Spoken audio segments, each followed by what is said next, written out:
Imagine being born into a palace where your every move is watched, your future is planned before you speak your first word, and your husband is your uncle, or maybe your cousin, or both. Welcome to the twisted world of royal bloodlines, where keeping it in the family didn't just lead to power, it led to generations of genetic disasters, madness, and misery. This isn't just about bad decisions, it's about women who became victims of a dynasty's obsession with purity. Let's uncover the disturbing truth about the most inbred women in history and how royal ambition nearly destroyed them. Joanna of Castile, better known as Joanna the Mad, was born into the powerful Spanish Habsburg dynasty, a family so in love with itself that marrying outsiders was considered betrayal. Joanna's parents were Isabella of Castile and Ferdinand II of Aragon. Sounds impressive, right? Except they were second cousins. Her husband, Philip the Handsome, was also from the same extended family.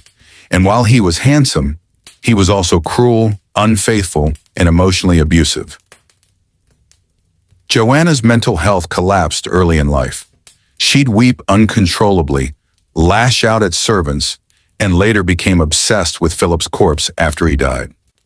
She traveled around Spain with his coffin, refusing to bury him for months.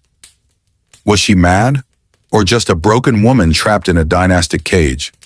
Either way, her genetic cocktail didn't help, descended from generations of intermarried royals. Her story was just the beginning of a long Habsburg nightmare.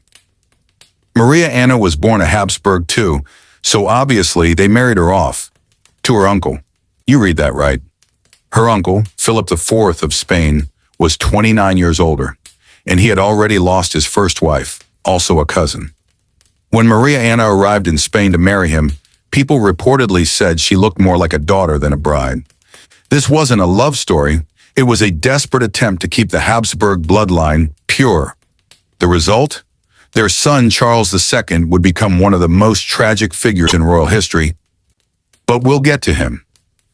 Maria Anna herself spent her life surrounded by death, outliving most of her children and becoming a widow at 32.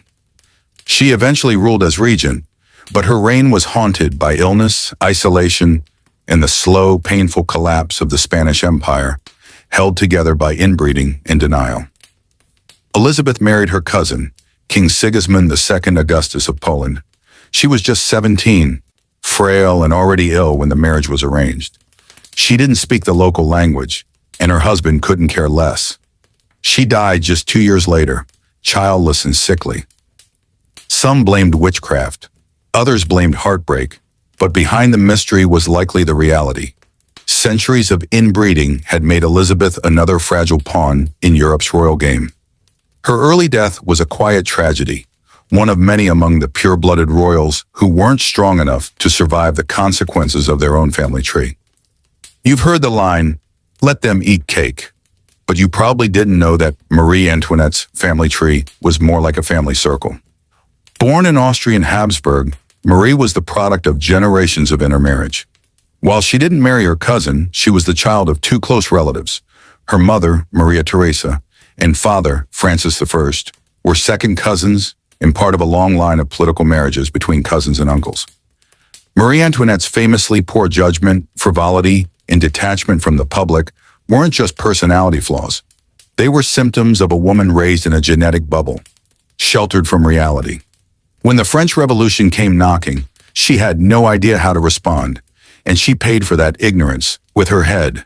Isabella was the daughter of Philip II of Spain and his niece Anna of Austria. That's right, another niece-uncle marriage.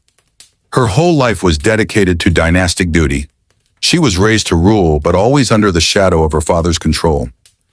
She married another cousin and spent decades trying to hold the crumbling Spanish Netherlands together through war and religious chaos.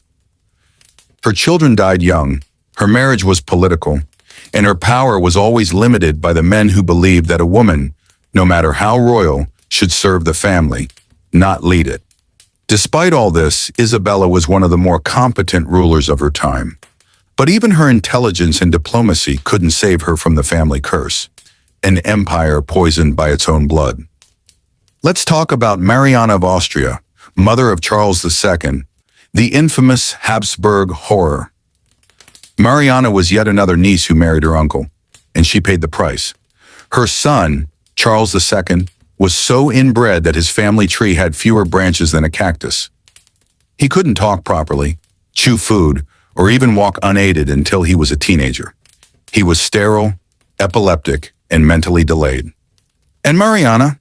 She spent her life as a regent, ruling in Charles's name while desperately trying to hold together a country falling apart from the inside out. She wasn't evil. She was just another woman forced into a marriage that made no biological sense and gave birth to the symbol of genetic collapse. All these women were born into power, but not freedom. They were used as chess pieces, married off to cousins, uncles, and brothers to keep power within the family. What their families gained in titles and thrones, they lost in sanity, health, and legacy. The obsession with pure blood created a genetic bottleneck so severe that by the time Charles II was born, the royal line was so damaged it couldn't continue.